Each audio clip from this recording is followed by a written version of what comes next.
on game. Talking about the beauty and the struggle and the pain.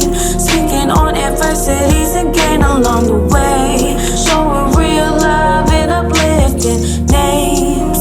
On game, let me put you on game. Talking about the beauty and the struggle and the pain. Speaking on adversities and gain along the way. Showing real love and uplifting names. On game, let me put you on game.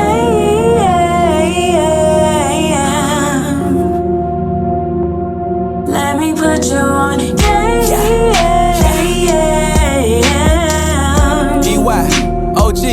Let me put you on game. Let me introduce you to the dopest. Your best friends know it, keep the camera lens focused. Atlanta being noticed, we the coldest in a minute. Time is how you spend it, just make sure you pay attention. From my city to your city, coming strong might put you on something you ain't seen before.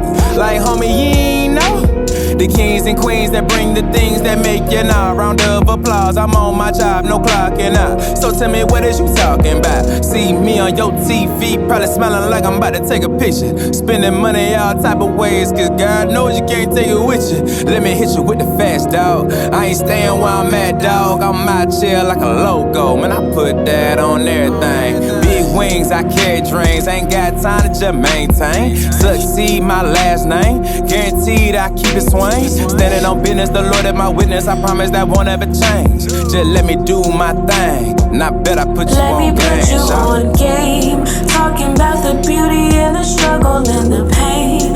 Speaking on adversities and gain along the way. Showing real love and uplifting names. On game, let me put you on game. Talking about the beauty and the struggle and the pain. Speaking on adversities and gain along the way. Showing real love and uplifting names. On game, let me put you on game. Let me put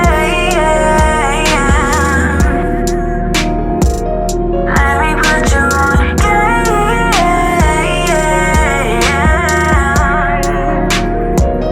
Let me put you on game.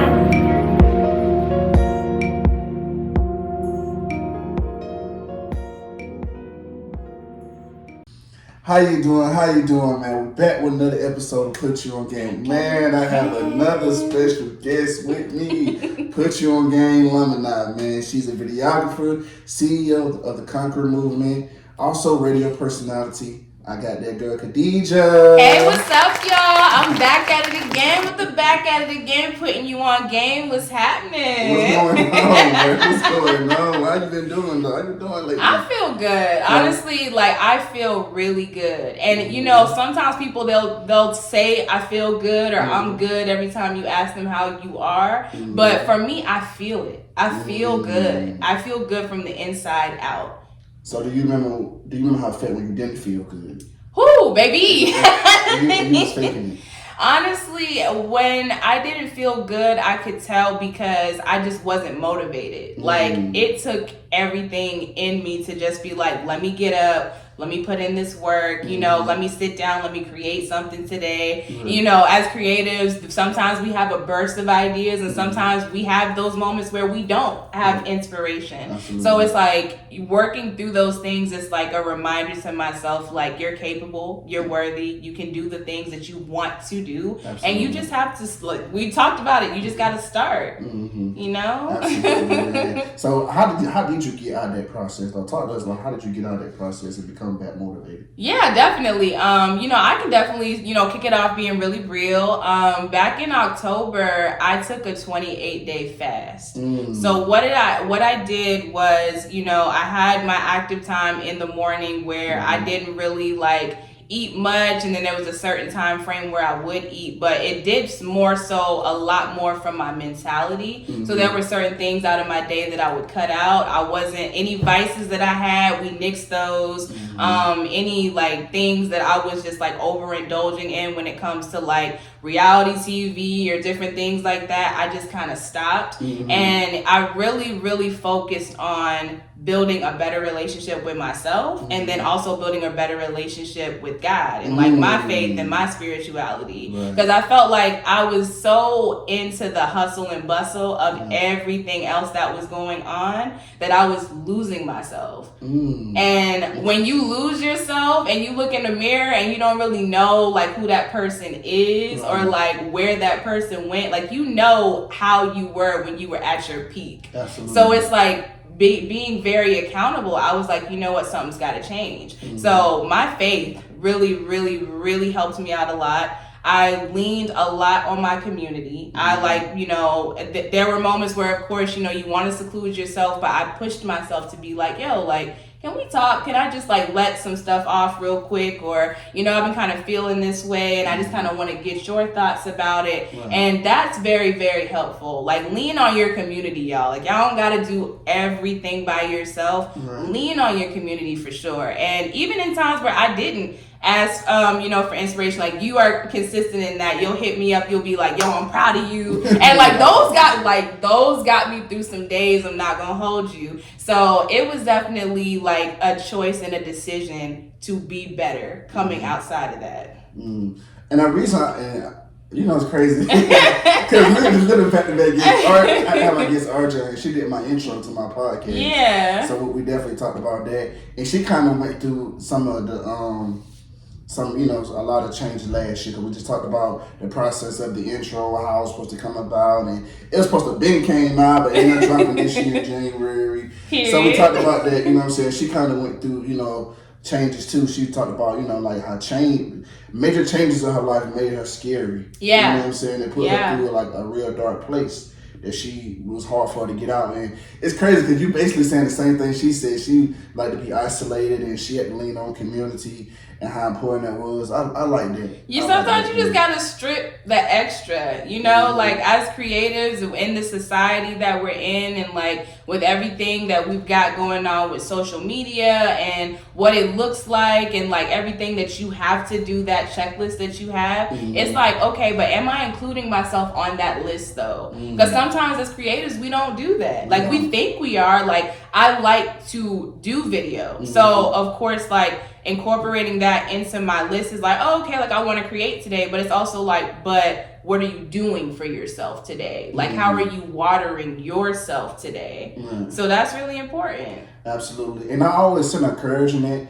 I always send nice things to people because you never know what people are going through. You never know. You never know. So I say that all the time. You never know how that made the person feel. That person could be in a dark place. Yeah. Or in a bad time in whatever family, you know, relationship, whatever it is, you never know. So send somebody encouragement and love will go a long way. It does. It go a long way. So I've always remembered it because there's so much negativity in the world. There's so much bullshit that we consume on a daily basis. Heavy on that. That it's like, you don't get enough positive. How many people just be in your DM and say, hey man, I'm proud of you, keep going. I'm watching you, you inspire me. How many people are really doing that? People quit to call you and tell you, hey man, this nigga done left me on the side of the street. Woo, you know what I'm saying? baby. They quit to tell you, hey man, this play, man, motherfucker did this, did that. They quit to tell you that. But how many people say, hey man, I'm proud I see what you're doing. Just randomly, it ain't gotta be like, you know what I'm saying, all the time, just randomly hit you up and say stuff like that. So I always take pride in doing that. Because you never know what somebody else is going through. You really don't. And you know, that's a conversation me and my friends have so much because it's like we're all into affirming each other and we love to naturally affirm other people. Now, what I will say is on the flip side of that,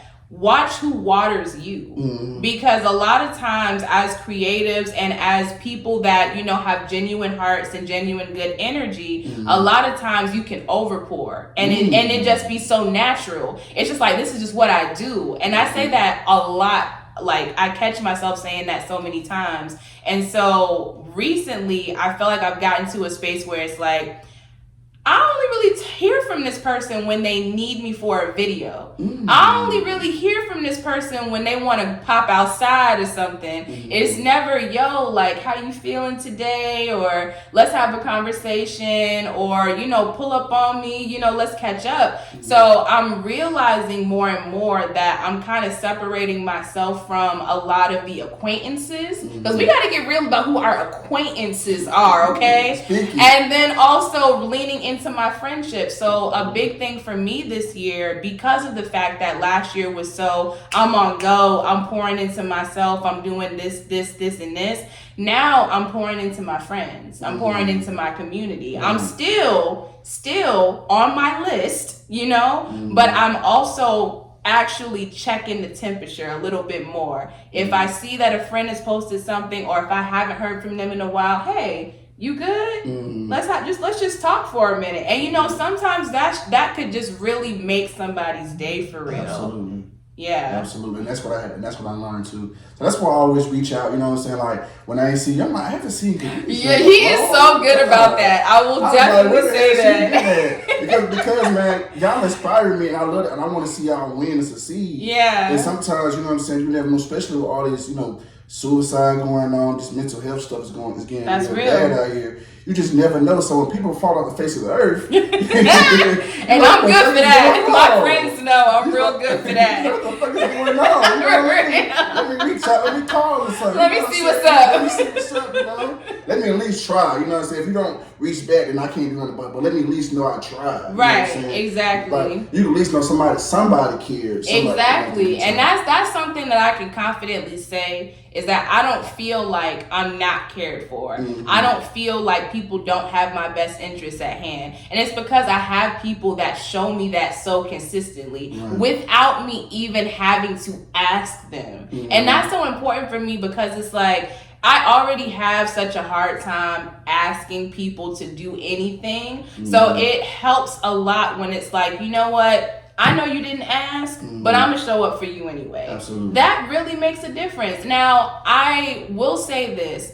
Be mindful of the seasons that your community is in as well. Because sometimes we do take a little bit too much to heart when people are kind of in their rough season and they're not reaching out as much or they're not, you know, doing what they normally do. It's like I said, you know, the phone works both ways and all that stuff. So it's like making sure that you want your stuff too, you know, like don't just be me and I and oh well, you know, we love that mentality of fuck everybody who ain't really, you know, about me and supporting me and da. But it's like, no, like some people could really be going through some stuff. Now, if they not, you know, that mentality that you had, go ahead and keep that. But if they are, you know, just be mindful, like they just might be in a season where they can't really give you that much right now. But you still have to make room and space for the people that love you. Absolutely. Yeah. Beautiful said. That was beautifully said. I like that, man. I like that.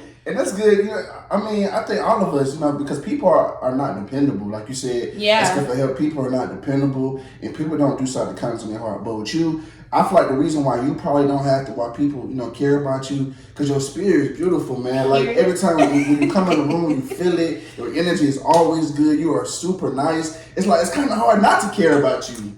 Like, you don't have the energy to where it's like, when you come in, it's more like, oh man, I don't want to talk to this girl, you know what I'm saying? Right. She feel herself a little too much. Just a little bit too much. Let me say this way. Let me say, hey, let me work my head to this way. You know what I'm saying? For real. And you have people that are like that. Yeah, when you come in, it's always like, you can tell you're confident, but it's beautiful to like, it's just always nice. You just give great energy.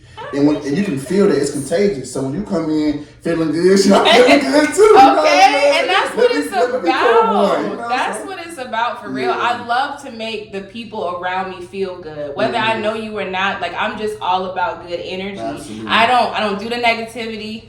I don't do the gossip. I don't do the foolery, okay? Like we don't have time enough in my day to be doing none of that. So my whole thing is you got to give love. You got to give love to even receive love. So it's like being able to pour that out and you just never know who you're able to impact. I've had so many people that I didn't know that I just smiled or just said, you know, I hope you're having a good day today. And that was all that they needed and they did not expect. Yeah.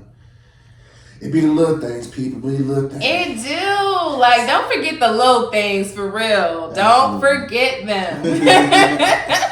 So, man, what are some of your goals you're hoping to accomplish this year in 2024? Man, so this is something I've thought a lot. I'm not going to lie, because 2024 is already turning out to be extremely transformative. For me, I feel like it's one of those things that I want to be better. I want to work towards better. So I am aiming to be my best self this year. What that looks like for me is I may not be showing up to all the functions, okay? My plans might be my plans, and that's okay. You know, I may not be around everybody that I used to be around, even last year, you know, but I'm in a space where I know exactly what I want at the end of the day, and I have to be my biggest advocate. And that's something that I, to be honest with you, I don't feel like I have been. I feel like I've been doing a lot, and I feel like, of course, I've been putting in the work,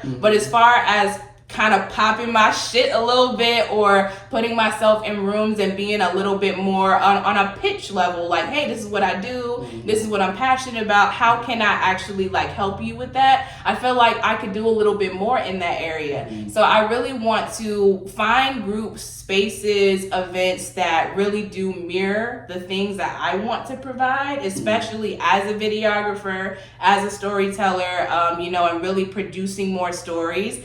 Speaking of producing, I want to produce more things. So more original content. You're going to see a lot more just like different things that I just produce out on my Instagram, and just I'll be doing my YouTube channel this year. So I'm getting back into that flow, and it's just really just getting back to me. And you know, some other things maybe on the horizon. Those are still getting fleshed out. But at the end of it all, the core foundation is I just want to be the best me. Period.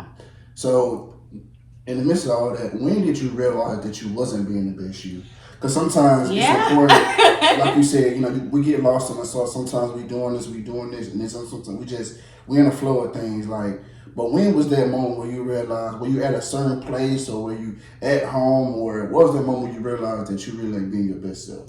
Honestly, I think my turning point would have to have been like in August. August was the month where it just stuff felt off, and you can tell when things feel off with like your routine, how you put out stuff, how you are. Like me, I'm a naturally positive person. Absolutely. So when I wake up and I'm not feeling the most positive, or I'm not optimistic about my day, something is wrong. Like I'm so for real, something is wrong. And not to say that every day is going to be a perfect day. That's not what I'm saying. But it's like, you are the foundation of everything that you do. And it's important for me that every day when I wake up, I'm grateful. I'm expressing that gratitude. I'm optimistic about what I'm doing in my day. I'm intentional about the things that I'm doing. And when I felt like some of those things were falling off, I was like, you know what?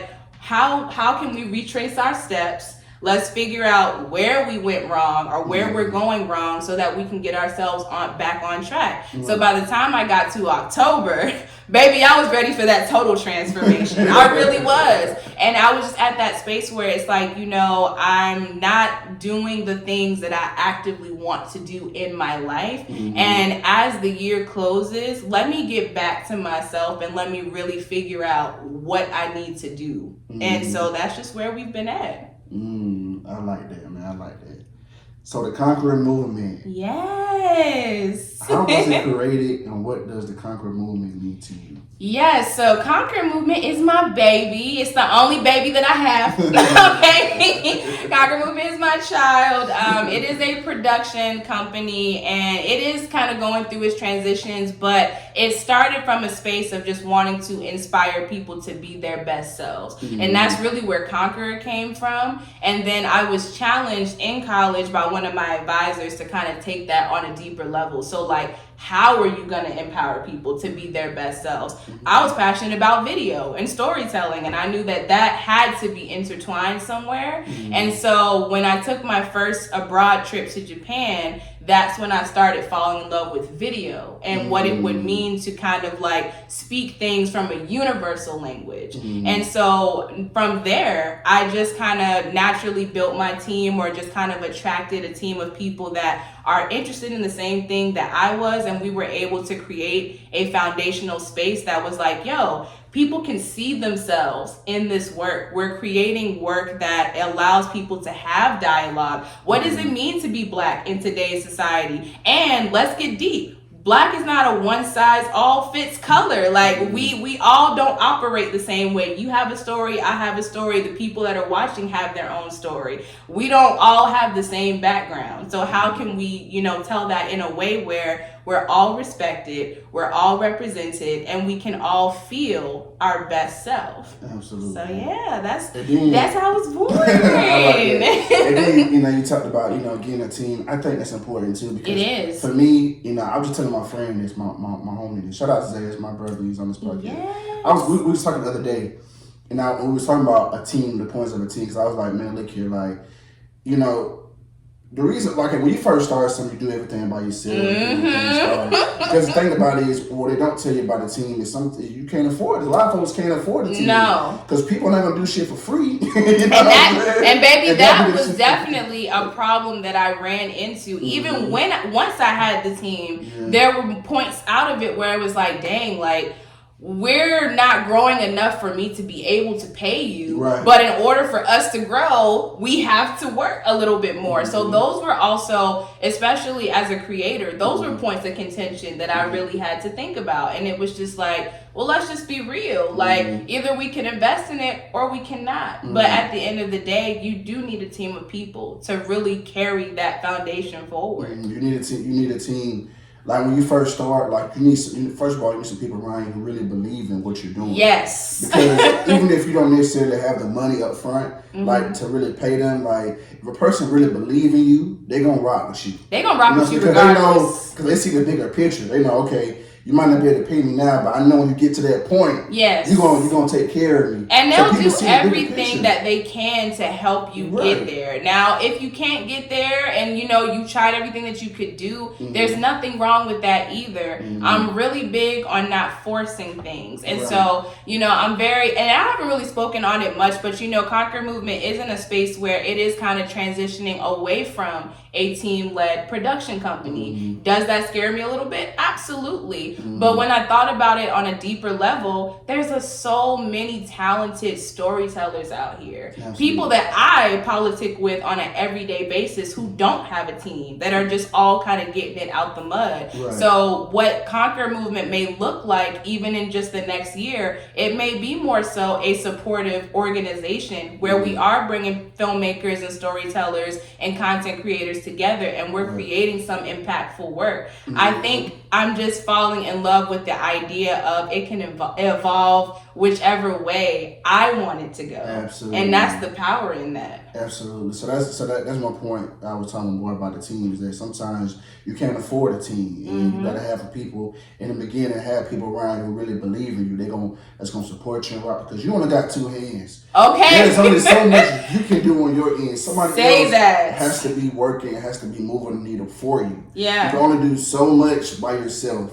And I realized that I've been doing it. I'm realizing that now. So, you know, I've been talking to people, getting people, you know, trying to see who's the best fit for me and who really believes in me. That's the first thing you have to look for. Somebody who really believes in you. Because some people will just do it for the money. Okay. And some people will do it. Yeah, of course you want to get paid, but they actually believe in you. So they will operate a different passion for it. You know what I'm saying? Than they will. They just want to get paid. So that's always important too when you scout for a team. Like, look for somebody who really believes in you. Like, definitely. I believe in your content. I believe in what you do, man. I really want to help you. And one of the things that definitely helped me build my team initially, and I think this is something that a lot of people really don't take to heart, but really should start. It's not about the amount of followers that you have. It's not about the amount of work that you've done. What's your energy and intention behind the stuff that you're doing? If you can't tell me that, there's no need for us to work together. Absolutely. There's no bad blood, no hard feelings. You can be good and respective at what you do, but it's just not for me. Because at the end of the day, when I walk on set, my energy should mirror the other person's energy that I'm working with, should mirror the other person's energy that I'm working with, should make our client or whoever we're servicing feel good. Absolutely. And if one person walks up in there with a stank attitude, or I'm higher than this and this, and people don't want to be surrounded by that. At the end of the day, like look at the type of content that's gaining a ton of different following and views. It's relatable. Like, who are you behind the stuff that you put out? Are you relating to the people that you're trying to talk to, that you're working with? I mean, those are very important things. And so, like, it started with one person on my team, and then we both, you know, every time a new person wanted to enter, we were like, yo, let's vibe. Let's talk. Like, it was informal. Nothing about it was like, yeah, we see the credentials. Yeah, we know that you can do the work. But, like, who are you behind that? For real.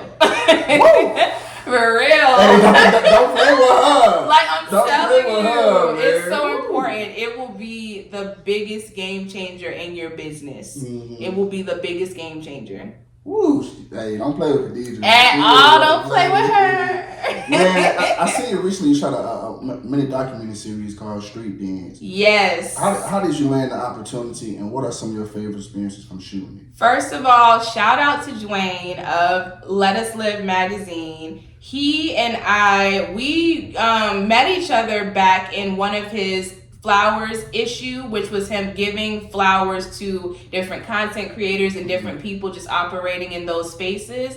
And I was there for one of the cover stars, and when he and I met, it was just literally like such an amazing experience. He was so down to earth. He was like, yo, you know, I support that. Like, let's connect and, you know, see what happens from there. So I saw, you know, scrolling on social media. That's why, you know, don't just be on social media for the tea. Like, sometimes you really could secure some bags on social media. And so I saw that Let Us Live magazine posted that they were looking for a film producer because they had some projects that they really wanted to get off the ground. So I, you know, did what I do. I commented, hey, I'm very interested in this. Followed up in the DM, said, hey, just commented on this, just giving you a little bit more information about me. We met back this time. I did this. I do this. These are my credentials. We had a call literally the exact same day, and that's how I landed that opportunity. And, you know, this is one of the first magazine launches or release parties that he'll be having in quite some time. And I'm very, very excited about it. And what we wanted to do leading up to that was to have a docuseries that, you know, really details dance, the history of dance, and what that really means, especially in relations to hip-hop. Hip-hop is such a prominent part of our culture. Absolutely. But I mean, and we saw a lot of it even during, you know, hip-hop's 50th anniversary. There was a lot that did not get recognized, you know, and there were a lot of things that people thought that, yo, these bigger production companies should be going a little more in depth and a little bit deeper on these things. And so we had that conversation and we just put in the work. We put in the action. You know, we told the people what our idea was, and shout out, you know, to Fire Nation crew. And when you guys hear their story, it's going to be so inspiring, and they were so open and so vulnerable about how they got started and how they kept going, the stuff that they went through, how they persevered through that, how they built their community. So a lot of the things that we struggle with as creatives, how they found their, you know, their community, their people, how they built these spaces of positivity so that more people could find their story and their passion through dance. So I'm very excited about, you know, this type of work that I'm doing with him, and I really appreciate the opportunity because he didn't have to. He really didn't, you know, like he could have just been, yeah, that's cool, like, and some people have, no shade to y'all, but you know, like he really was just like, no, like I'm gonna give you that opportunity. I really appreciate you, you know, coming to me confidently, letting me know what you wanted to do, and that was just it. Man, you're picking off to a great start this year. I seen you at the Banner Awards.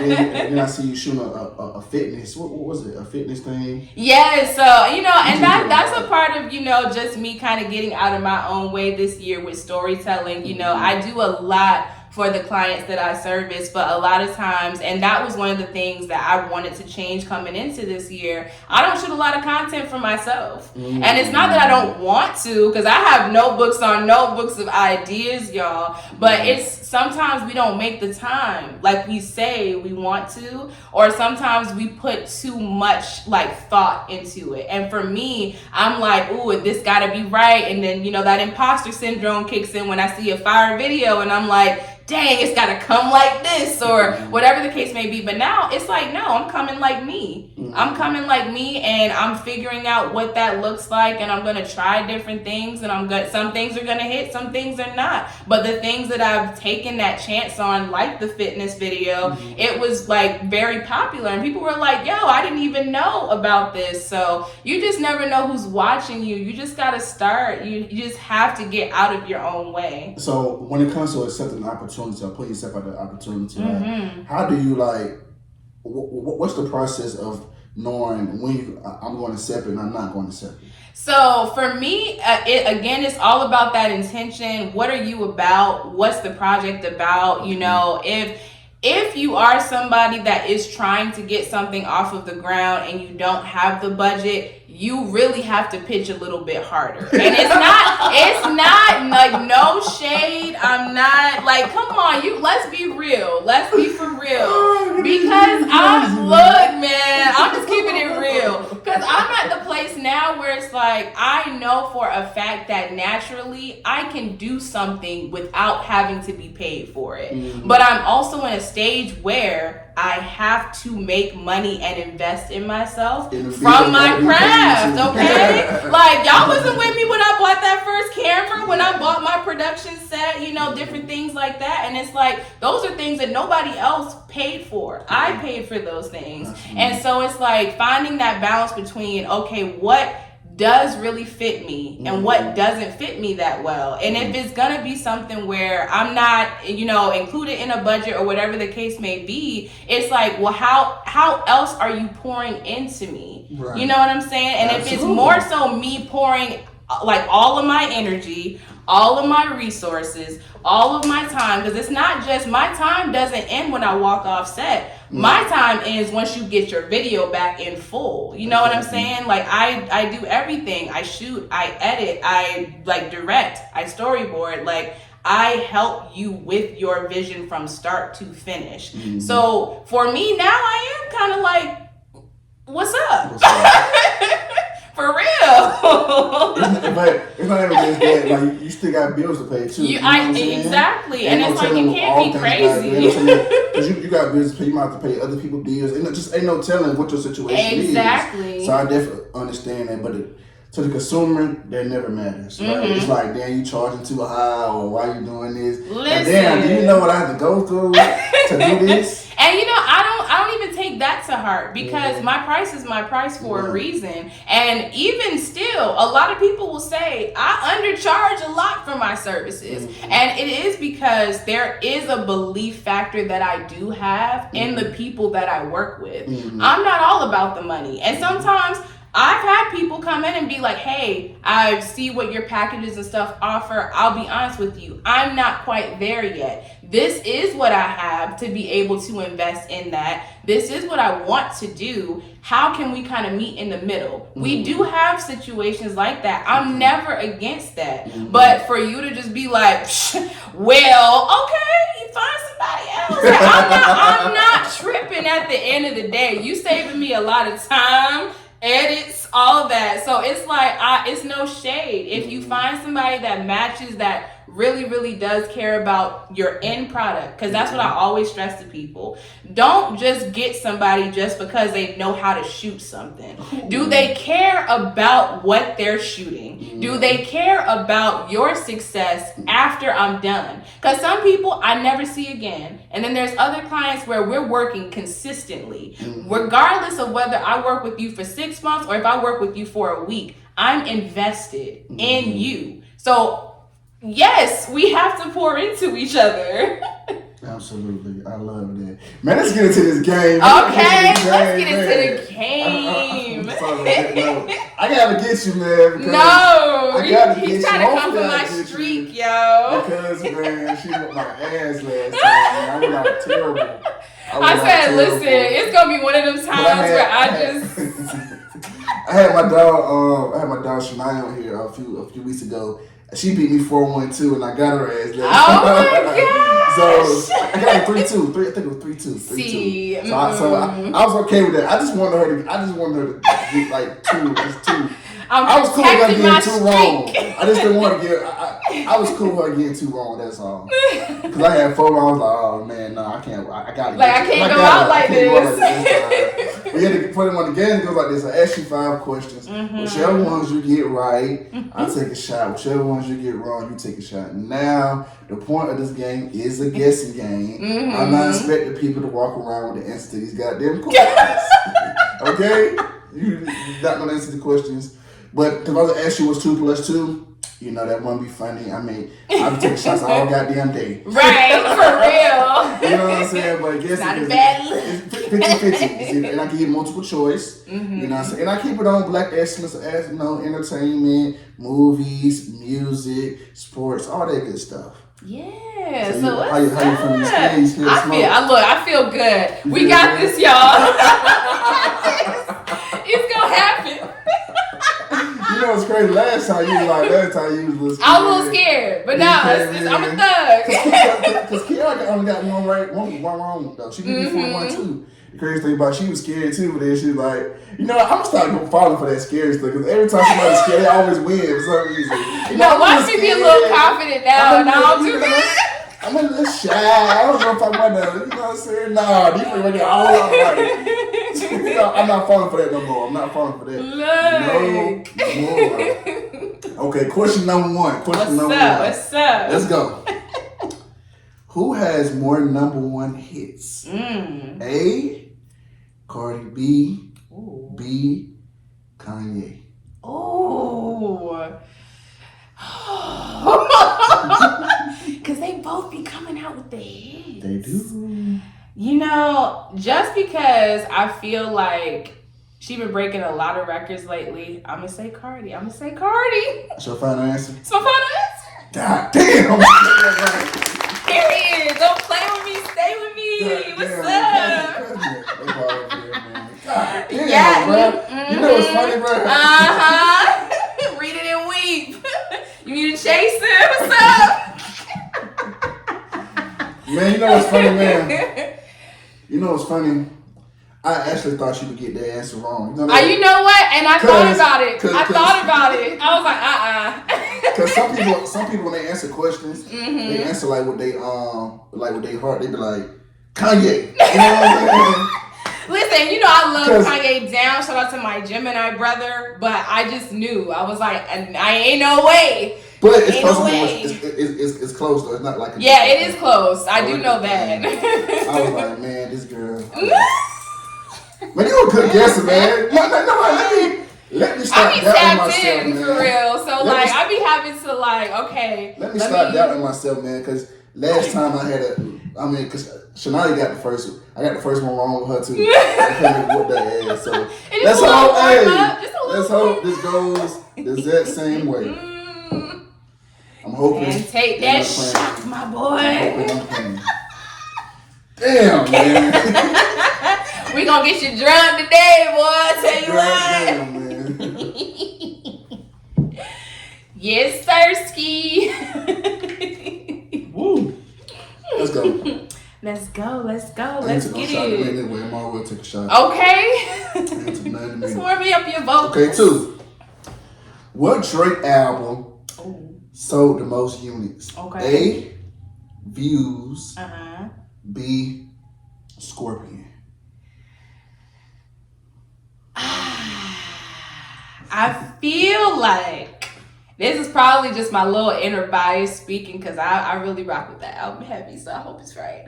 But I feel like it was Views. Okay, you got that right. Damn! Don't play with me! No, Views is my album, yo. Why do y'all like Views so much? Because, man, it's one of those albums you could really put on and just ride to. It really does from start to finish. You could just vibe to that album for real. And even the Caribbean inspiration and all that. I don't know. I loved it. It was a vibe. I didn't like Views at all. It was a vibe. I didn't like Views at all. You didn't like you was a Scorpion. You was in the Scorpion. Which album is your favorite of Drake's? Take Care. Honestly, I can agree with that. I can agree with that. Take And to it. be honest with you, I'm not gonna hold you. I really, really enjoyed like Drake's debut album. Mm-hmm. From I had the argument with somebody, not an argument, but a healthy debate with Drake. I said from So Far Gone to Nothing Was the Same. I was a huge Drake fan from So Far Gone to Nothing Was the Same.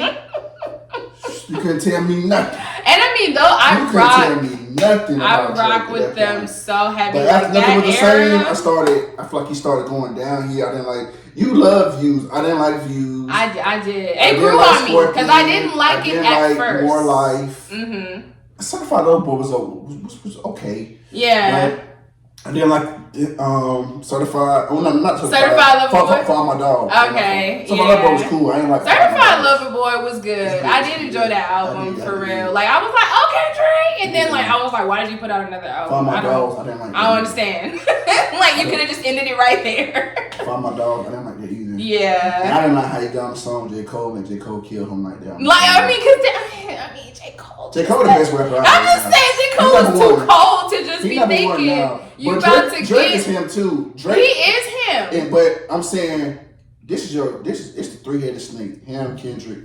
Cole. Yeah, that's what I was about to say. They haven't did a track in a long time. When you get on the track with him, you were supposed to. You're supposed to demolish. First. At least try. Yeah. At least try. This way can match up. You know what I'm saying? He was just like, I'm gonna just do my Drake thing, and it's like you can't do your Drake thing on a song with J. Cole. You can't. You can't do it. You can't. You can't. Cole is one of them for real. No, he really is. I would love to see him live again. I would love. Oh, also, you been to a concert? Oh, I have. Definitely. It's lit. It's lit. It's lit. Cole #1 right now. He been #1 last year. I think last year I gave him the crown. This year he be #1. So last 2 years he been. I feel like he had the crown now. Yes. Number 3. Who has played in more movies? Okay. A. Samuel L. Jackson. Oh dang. B. Danny Glover. I knew you was gonna put them two Before together. you ask that question, I want you to know it's closer than what you think. I feel I know it. Oh my gosh. Okay. Not far off at all. Whew. I'm sweating. Okay. Please get this man. No. Just like I'm praying for your downfall. not praying for my. That's crazy. Oh my gosh. Oh my gosh. Ooh. Ooh. Ooh. Okay. You know what? I feel like everybody would say this person, so I'ma just say Danny Glover. Danny Glover. That's wrong. I knew it was Samuel. I was like, damn. Yeah. I knew it. I knew it. Yeah. I knew it. Yeah. I was like, dang, this is a trick. Dang, it's okay. It's all love. You gotta get one more wrong. No. I feel accomplished. Get one more wrong. I feel accomplished. Yeah. Period. Yeah. So the trick worked then. Dang. It didn't work the first time. I knew it. I knew it. Okay, this is a sports question. This is a sports question. Okay, all right. Okay, let's see. Who has played in more NBA finals? Okay. A. Michael Jordan. Okay. B. Rest in peace to the great Kobe Bryant. In more finals. More finals. I'm gonna have to go with Kobe on this one. Final answer? Damn, I don't know. He looking kind of too smug. I'm gonna say yeah. Fuck it. I'm gonna say yeah. Okay, you got that right. Yes. Damn, I thought you would say MJ. Don't play with me. Don't play with me, okay? I be knowing a little about sports. Don't play with me. I gotta come with some more harder questions, man. I gotta come with some more harder Don't questions. play with me. Stay with me. I can't believe this shit, man. Yeah. Had to get you back for that Samuel question. I don't know, man. I just can't win. Nah, fam, no. I just can't. You already won. You already won. Period. So I'm gonna take my victory tequila.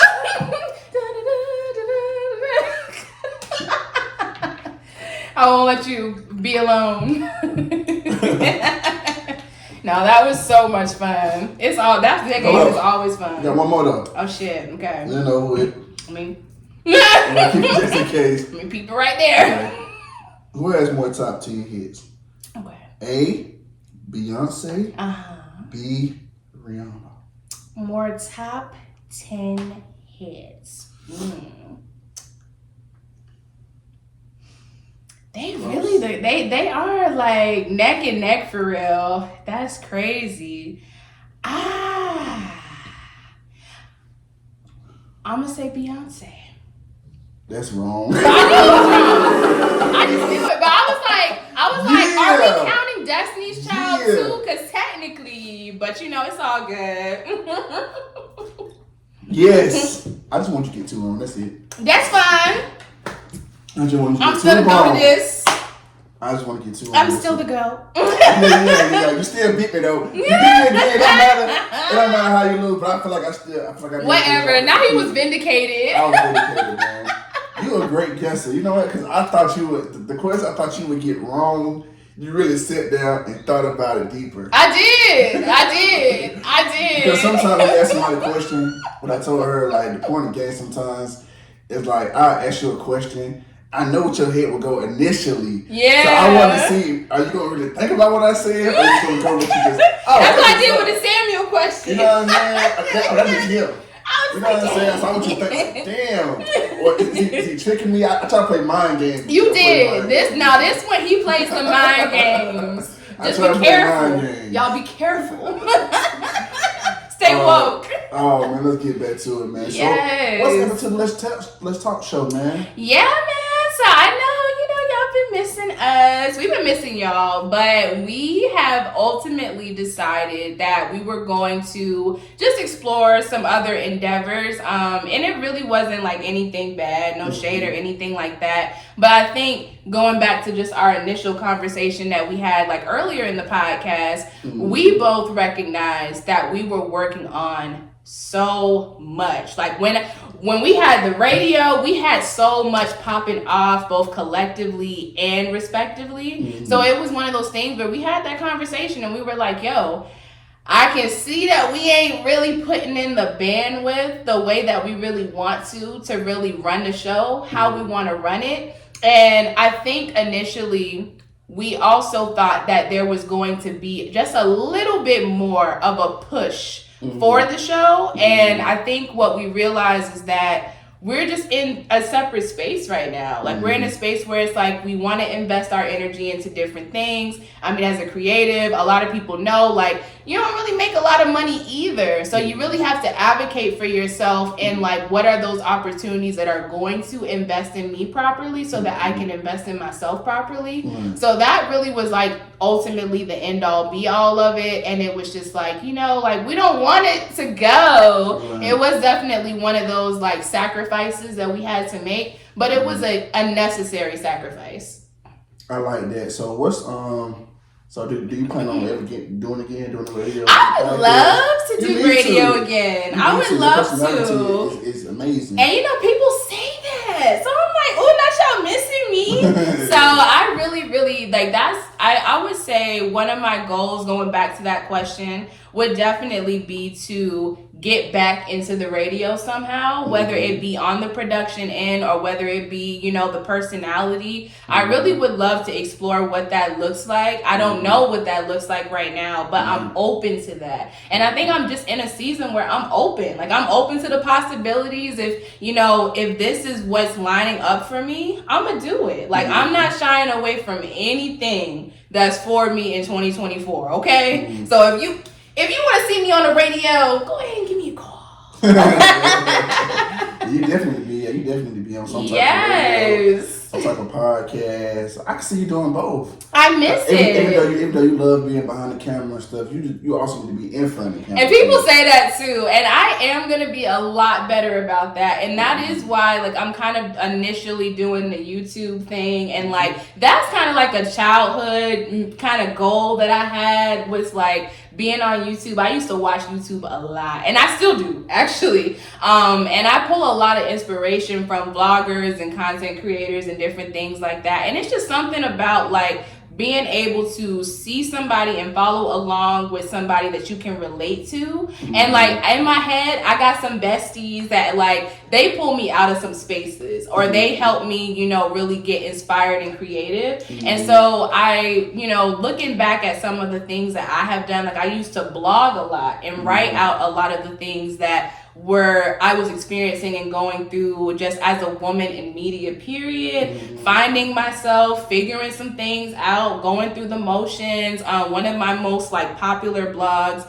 to this day was when I like sat down and I detailed what happened when I was in a really bad car accident. And it was like a really depressive hit for me, and like pulling myself out of that space. And so I really kind of want to get back into that space where it's like, yo, like, let's talk for real. Like, let's really have that conversation. Like, yes, I'm doing all these things. Yes, I'm popping in these areas, but there are areas where I feel like I could improve, or there are things that like y'all don't really see that like I do experience. And it's like, I don't want to be that person that just pops out with the success story. I want you to see the process. I am a vulnerable girl, so I don't have a problem letting you in, for real, for real. So it's like, were you always vulnerable?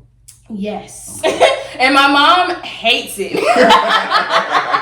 Like my mom, she is such a Virgo. Shout out to the Virgos out there. But, you know, she is one of those people to where she has never really known what it looks like to like express something that's like really, really, really deep, and to receive support for it. You know, we grow up in the Black household where it's like whatever happens stays in the house. You know what I'm saying? And so for me, I'm like, no, you know, like I really kind of want to talk about this a little bit more. and no shade, but it's just like I feel like there are certain things that I didn't have a lot of conversations of growing up. So I don't really want other people to be in that space. It's like, if you feel like you can't have those conversations at home, I want you to be able to turn on my YouTube channel or scroll on my Instagram and see a random video, and it's like I'm affirming you, or I'm letting you know like, hey, yo, I just went through some stuff, but this is how I pulled myself out of that. Or like, this is how, you know, I work towards getting to be a better person in my life. You know, at the end of the day, like, we're not perfect. And anybody out here that's claiming to be perfect, I can tell you right now, they go through their own struggles. They do. A lot of the people that you see that's popping and doing all this stuff, they have things that they go through. And for me, I may not be where I want to be, but I'm where I would have never imagined myself being years ago. So being in the space now, I embrace that. So if I can help somebody, you know, like get out of their funk, reach the next level, break down some walls, like I'm definitely here for that. I like that, man. So, what has been your biggest failure so far? Woo! How were you able to overcome it? My biggest failure, ironically, is my biggest passion. And I say failure in a sense of it didn't go in the direction that I thought that it was gonna go. But my biggest failure, I would say, would be Conqueror movement. And the only reason why I say that is because I feel like there were definitely times that I could have taken better advantage of that I did not. And that there were other aspects of it where I kind of made excuses for the platform or the brand because I didn't want to separate myself from something so familiar. And as a creative, you just got to bet on you. You got to be confident. And what I will say about what the Conqueror movement has been able to do for me is it's brought me to my family. Like, these are people I can call up at any given time, whether I'm up or whether I'm down, still to this day. And I know that they're going to be there for me. But as a business owner, I think something I had to admit to myself, which was a part of that breakdown in October, was that I'm not ready to be a business owner right now. I don't have the capacity to be a business owner right now. Right. For me, I'm still very much a creative. I'm still someone who's very much finding myself. And, you know, even in Atlanta, like, it's not easy making it in Atlanta at all, period. Like, yes, it's a Black Mecca. Yes, it's got all these bustling and amazing things. And, like, it's a really good community when it's good. Absolutely. But when sometimes as a creative, you can get discouraged because there are people that have reached a certain platform that are not looking to give you an opportunity. That's true. And for me, as a person who naturally has that good energy, like we were talking about, I don't know what to do with that sometimes. Like, I'll be like, dang, are you shading me? Like, what am I supposed to do? So, you know, for me, I'm finding my own voice and I'm finding my own self. So for me, I feel like I'm in my conquering era. So it's like, even though it was a quote unquote failure as a business, as a platform, it's done exactly what not even exactly, it's superseded all of the things that I thought it was going to be. Interesting. Yeah, man. So what's something most people don't know about you? Man, I mean, some people don't know that I'm bilingual. Hanashimasu ka? Yoroshiku onegaishimasu. I speak Japanese. Right. You know, it sounded good though. Period. But yeah, and so, and that's also a bucket list goal too. So, you know, I used to live in Japan, and one of the things that I really, really want to do is not only do I want to visit, but I want to start scouring for a place in Japan. I would love to do either some sort of hybrid living or maybe, you know, permanently move to Japan. I just love it over there, honestly. Like, it's just a vibe, and it has inspired me in so many ways. Like, I am an anime fiend. My purse is Sailor Moon. My phone case is literally a Pokeball. Like, literally, we about this life. So I just want to explore and do more, and you know, that's one of the things that I don't really share a lot. So I want to kind of get into that bag this year. So out of all the great things you have done, what would you say your most proudest accomplishment is? Man, you know what? I will say making the move to Atlanta has been my biggest accomplishment. And I will say that because it was the first decision that I made for myself. Outside of going abroad and all those things, like, it was a decision that I made for myself. I said, hey, this is the date. These are the bags that we got packed. We ready to go. And I just, without having some sort of a strategy or a plan, I just made that move. And I knew that was something that I needed to do. And, you know, talking to my friends and talking to people that are kind of at the cusp of their transition and really looking to do different things in their lives, I realized that I've done something that many people are really afraid of doing right now. It's really hard to disrupt something that you're comfortable with. And for me, before I moved to Atlanta, I was really comfortable. And I was like, you know what? This isn't the end all be all for me though. Absolutely. Like, you're not actively doing all the things that you know you could be doing. You're not, you know, like, impacting the people that you really want to impact on a larger scale. Absolutely. And you're not being poured into in a degree that you really need to be poured into. And so for me, like, Atlanta was a game-changing decision for me. Like, I knew that I wanted to grow in this field. I knew that I wanted to grow as a creative, and I knew that I needed to grow personally. And so coming into this space, I'm very happy with what I've been able to do. Like, we've been here rocking for, 3 years. and honestly, a lot has happened in that 3 years that I did not expect. And it wasn't a perfect process by any means. Like, all of my close friends know, but it was definitely a very rewarding process. Like, I don't think that I would have gained any of the experiences that I created here if I just chose to stay where I was at. Right. So I would definitely say that was my hugest accomplishment. I feel you on that. So what kind of legacy you want to leave behind? We love legacy. I really want to leave behind a legacy of change makers who are not afraid to tell their authentic story. Because a lot of times I feel like we kind of come into a space where we kind of belittle ourselves because we don't have the same exact story as someone else. We don't drive the same car as somebody that we look up to. We don't have the same job. We're not bringing in the same income, whatever the case may be, right? And it's like a lot of times we really have to think about what our value and our wants really are. And for me, I'm just like, you know, I really want to empower people to just be themselves. Like, all this fakeness and all this, I'm trying to keep up with the Joneses, baby. Leave that at the door. Like, who are you really? What do you want to accomplish? Who are you behind closed doors? For real, for real. Like, you know, when you are going through your low points, like, there was a point where you were getting started with this, right? And you didn't have that support system behind you. So who is that person? You know what I'm saying? Like, I don't need you to be perfect all the time. I don't need you to be at 100 all the time. I'm at 100 all the time. So I could be at 100 for all of us. You know what I'm saying? But who are you really? And however you are and whoever you are, make sure that is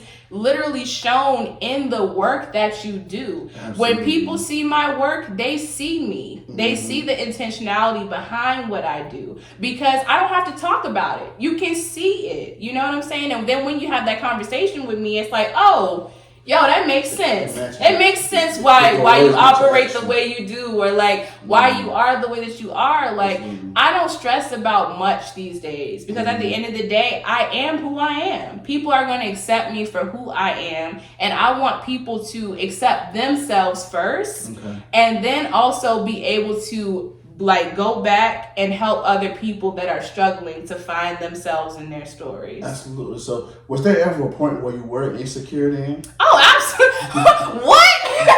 Yes. So literally when I was younger, more so than anything, growing up, I just wasn't, my personality was popular, but I wasn't popular. You know, like I was always the four eyes, the nerdy girl. Like I embrace it. It is what it is. But at the time, it hurt me, you know, because it's like growing up, you don't really know everything that life has to offer. So you're like, dang, if these people don't accept me, how will I expect the world to accept me? And that was like at literally 7 on. That was the things that I kept thinking about. So it's like now in my old age, or not even really old age, 'cause I'm still young, I keep it popping. But you know what I'm saying? Now that I'm mature and I've lived life a little bit, I've experienced different things. I'm like, girl, you are exactly who you need to be, and you're exactly where you need to be. And ain't nothing wrong with that. You don't have to have the same story as somebody else. You can just be yourself and just be 100 with who you are at all times. Absolutely. Like, I mean, ain't nobody better than me. I like that. Hell is you saying? Okay. It's crazy how you said that, because that's how you bring such an interesting perspective. Because I was like the same way, like growing up, you know. Was popular, like personality was popular. I was cool, but you know, people always made fun and made jokes and stuff. And like you said, hurt your feelings. But what I came to realize, me being older, is kids don't know no better. They don't. So when they're doing that to you, like, it's funny at the time, but they don't know what's going on because they're in a fortunate situation. But when they get older, like shout out my boy OJ, like. I told this story before, but I'm telling again. Like, OJ is somebody that in high school I did not like at all. Shout out to the people you didn't like in high school that I didn't like him now. at all. Because he was a person that used to joan you from didn't see you. You used to want to hide from his ass because when he join you, everybody's gonna laugh. The girl's gonna laugh. The girl you might like, right? She might laugh at you because the way he said, because he just that nigga is funny. He's hilarious. I didn't like him then, but now, like, who he is now, he's a entirely different person now. Yeah. Like, the man who he is now, he's a great man, you know, a good person to be around, very humble. Like, he's different. And that's what came to, that's when I started, I was like, oh, okay, so people do change. You know, because when I first, I see him again, I said, oh, shit. Right. No, but I don't care. It's like, I'm a different person now.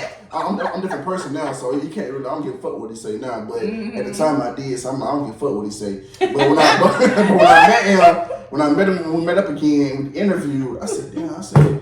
I had told him to if I said, Brian. I hope you know it. I ain't really like your ass. Like, I did, baby, I ain't like you that much. Man, you're a good person, bro. You're a good man, bro. And then that's when we realized when you're teenagers don't really understand the magnitude of what they're doing. They're just doing it because it's funny and it's fun, and they think high school is life. But when you get out of high school, that's when you realize it's a whole nother life outside of it. It's a whole nother life. And even you go through that again if you go to college. Once you graduate college, you go through the same thing. And it was like, for me, I had built such a routine in high school. I had my people. I knew where we was gonna go, after high school, school was over and we like, yo, let's figure this out, or let's hang out, or let's vibe. In college, it was the same way. Like, it didn't take much effort to make plans with people because everybody had just about the same schedule. Right. When you go into the real world, where everybody's doing their own thing, that's such a check on yourself. And I ain't gonna hold you, like, I took that period of my life so hard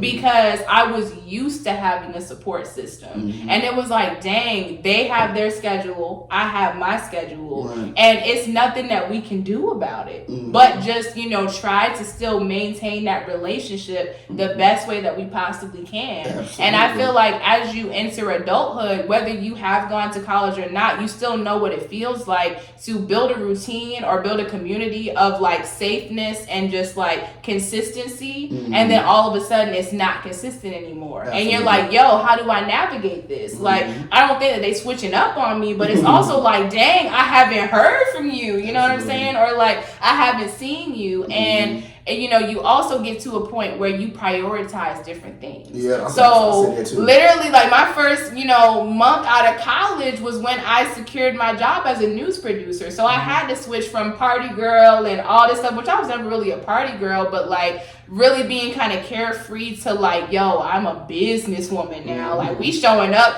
it's a corporate lifestyle now, so I can't mess this up. So, really embracing the ups and the downs and just kind of like the duality of what life has to offer you and accepting that. People don't like to accept stuff. You just got to accept stuff for what it is and don't take it to heart. Like, you're not the cause of everything that's going on around you. So like really take that and really digest that in the best way that you possibly can. Give grace to yourself, give grace to the people around you, and just keep it pushing. Well, that's hard though. It is hard. It is easier said than done, but it's a choice. And you have to make that choice. So every day that I wake up, I make grace for myself. And I say that aloud. Girl, I give you grace today. Because baby, you couldn't have woke up today for one. And two, now that you are here, let's take advantage and make the best out of this day. Whether you are about to bust out 15 projects or whether you just plain existing today, I give you the grace to do what you need to do to get through the day. And that's it. And then the way that you are able to give grace to others is how you build that foundation with yourself. I give grace to myself, so I have no choice but to give you grace. Absolutely. You know what I'm saying? Like, I can't do for you what I'm not doing for myself. Absolutely. So if I'm not giving myself grace, of course I'm going to be bitter if you don't answer my text messages, if you don't answer my calls, if you're not pulling up, you know what I'm saying? So it's like, you really do have to be in a space of, I release the attachment to the outcome because it has nothing to do with me. Absolutely. Yeah. Damn. I'm telling you, man, a year can do some things. How you feel about this Drea situation, man? Drea being pregnant. A guy the same age as her son. How you feeling about that? Now, see, I have realized, especially from working on the radio, that at the end of the day, people are going to do what they want to do. Now, will I say that it's the correct thing, or is it, something that like is morally right? I wouldn't agree. I again, this is me saying this knowing that at the end of the day, my words is not gonna pay your bills. You know what I'm saying? So do whatever you want to do. But at the end of the day, I do feel like it does create a weird dynamic and a weird situation for her son, because it's like, for me, and I take this type of thing so literally, which is the reason why I don't have kids right now. I take that idea of being a parent and being a mother so literal, because if I do something, there's no choice in the matter when it comes to what my kids pull inspiration from. So if she decides, yo, this is the path that I'm going, it is what it is, she has to give her son grace if he decides to do the same thing. That it's only fair. Right. That's how I feel about it. I don't know about y'all, but I feel like all is on the table now. You don't open the floodgates, baby. I feel like she responded. Drea posted something on Instagram. She responded to the Power Actor guy. I feel like Drea response, right? My answer to Drea response is that I feel like you have to see where other people are coming from. Like, you can't get mad at all the criticism and all the stuff people are saying. What you thought people were going to say. And that's the thing. What I'm saying? It's like, you have to understand that what did you literally think people were going to say? And people kill me with that. Where's the common sense factor at? You're like, you're depressed and social media is this. What did you expect people to say when you announce your pregnancy on social media and it's with this guy? Yeah.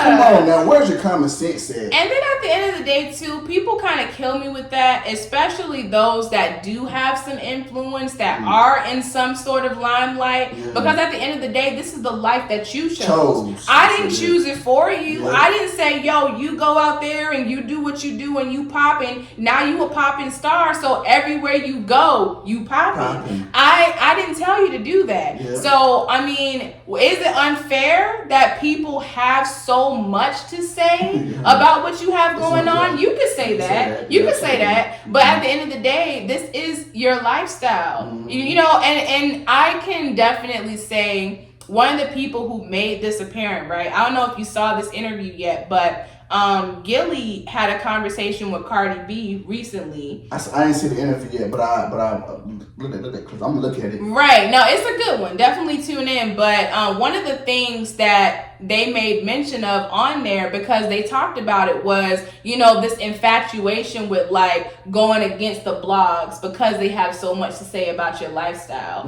And some of the things that they both said on there was, at the end of the day, people are gonna talk. That's just what they do. But it should never interfere with who you are as a person. If anything, it's PR. Like, these are people you didn't have to pay to market whatever it is you got going on, because now you can take full control of that story and of that narrative. So if Drea is upset that people are, talking about this age gap and this age difference, well, baby, pop your stuff on live about how this has been the most amazing relationship that you've been in. This person has made space for you when you were in a depressive standpoint. Like, you're giving people too much credit for what you got going on. And it's like, it's okay to be upset. You're a human being. But at the end of the day, you signed up for this. So because you signed up for this, what you gonna do with it? Exactly. And then it's like, I heard somebody say, Chad Josico and Shannon Shaw, I watched Nightcap. I heard him say, he said something like, when women get used to a certain type of lifestyle, they stay in that same pool, like, because you used to living this and being this.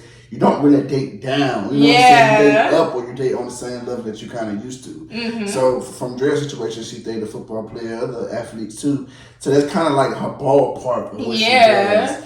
And that's just, it's what it is. But from my perspective, I've seen, other people say, Shannon Sharp acting like it's not a big deal. It's like, I'm like, from a man perspective, if a man was that age and dated somebody the same age as his daughter, it'd have been with that like predator behavior a little bit. No, it would be. It'd been like real bad for you. Yeah. And that's the part that I be wanting other people to understand, that like, if it was a man, if this was that's so, I mean, it's still getting looked at the way with Drea, but the words people would describe it would be a lot different then they describing it with now. They like, oh, how Stella got her grove back. You know what I'm saying? Right, but it's not that. And it's like the reality of the situation is there is an age gap. It is. And the reality of the situation is if I'm a mother of a child who is the same age as the person who got you pregnant, I would be concerned. Yeah, because at the end of the day, like, that's not what I want for them. Exactly. You know, like as you get older and once you get out of my house, that's your business. Mm-hmm. But in my house and while we're having this dialogue, I'm gonna let you know, yo, like at the end of the day, I wouldn't feel comfortable with that because how would you feel dating me? Mm-hmm. I'm your mother. Exactly. Like, you know what I'm saying? Like at the end of the day, people are people, but just because people are people, that doesn't mean you gotta be with everybody. And you know, my stepdad, I can't call you stepdad. Like, right, like you the same age as me. How you gonna tell me? Like, baby, how you gonna talk to me? Yeah, exactly. So it's just all that come into it. But I last time I'm gonna get into it today, I seen Blueface Mama post on Instagram today. He talked about, you know, how her older son is having mental health. I seen a lot of people say something about Blueface, right? Yeah. But when you even though it's warranted, Blueface did like that shit. He really do just be doing the dumbest stuff. But when you look at it, looking at this whole situation from afar, right? I don't know the situation.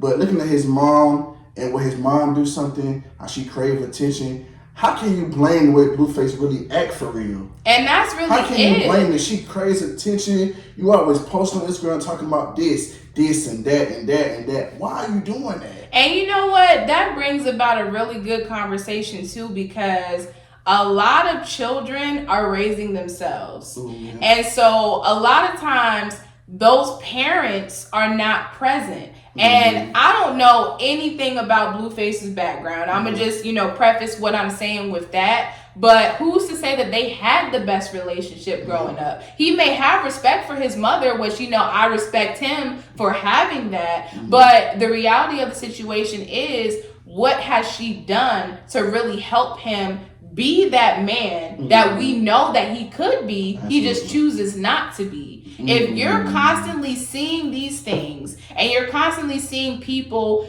get popping or doing whatever because they're belittling women, they're talking down on women, and they still getting women, then it's like, well, what? Like, why do I need to respect them? Absolutely. And then that also, an additional layer that also has a lot to do with like, what are we saying of ourselves when we go out there and we're trying to talk to different people? Are we just being a pick-me and being like, okay, like whoever got the chain and whoever come correct and whoever do this? Like at the end of the day, it's all about intentionality, energy, and what you are going to do with your life first before you can even come and talk to me about what you're going to do in my life. Because at the end of the day, like if you're not trying to better yourself, I don't have no reason to date you because I'm in my era of trying to better myself. Absolutely. Like we can't do nothing together. Like what we gonna talk about? Absolutely. So those are questions that we have to ask. And that's why I was seeing her on Instagram. I was like, man, this girl always on Instagram talking about this person, that person. Do you want to get mad at Blueface? Act like Blueface? Why you act like that? Shit, I see why. Right. I really see why he act the way he act and how you treat women the way he treat women. Look how you act. Like you act like you was a good role model, but I don't see it. Right. Because you all in his business, and not only that, you all in everybody else's business. Like what parent wants to be like outside of Mama D? Mama D's on Love and Hip Hop. Child. she is collecting her check rightfully. That's the platform you should be on. Exactly. But outside of Mama D, like you really just like doing entirely too much. Yeah. And you wonder why your kid acting like that. You wonder why he treats women like that. And that's why I'm looking at like, damn, you know what I'm saying? People, sometimes, I'm not saying that I have, I'm not saying that I'm on Blueface's side, like he's just a good guy. But I'm just saying I understand why. And that's the thing. Like, you have to be understanding. And then also, too, I don't know if you've seen this conversation, but it reminds me of a similar conversation people are happening about Love is Blind. And about how, Clay, and I'm not going to spoil it too much. Man. It's good. Baby, and I'll go deeper onto why it was good for me, but with Clay, the person on the show or whatever, he got a lot of slack this year, like blue face slack this year, because of the fact that there were some moments in the show where he was either a little too aggressive or people were kind of calling him childish for thinking a certain way. But let me be deep, you know? So it gets into the show where he's opening up about his parents' relationship. They are a divorced, you know, couple. And he opened up about how when he was younger and his father would cheat on his mom, his father would bring him to those times where he was cheating on his mother. So what he said on the show, which brought everything full circle to me, because I was kind of one of those people like, Clay, what you doing? I don't know. But it brought it full circle because he was like, I don't really know what the point of a marriage is supposed to be. If you can still go to the altar and say, I'm going to commit to you, I'm going to do all these things, and then you tell somebody you love them every single day, and you still make the decisions that you make to hurt them.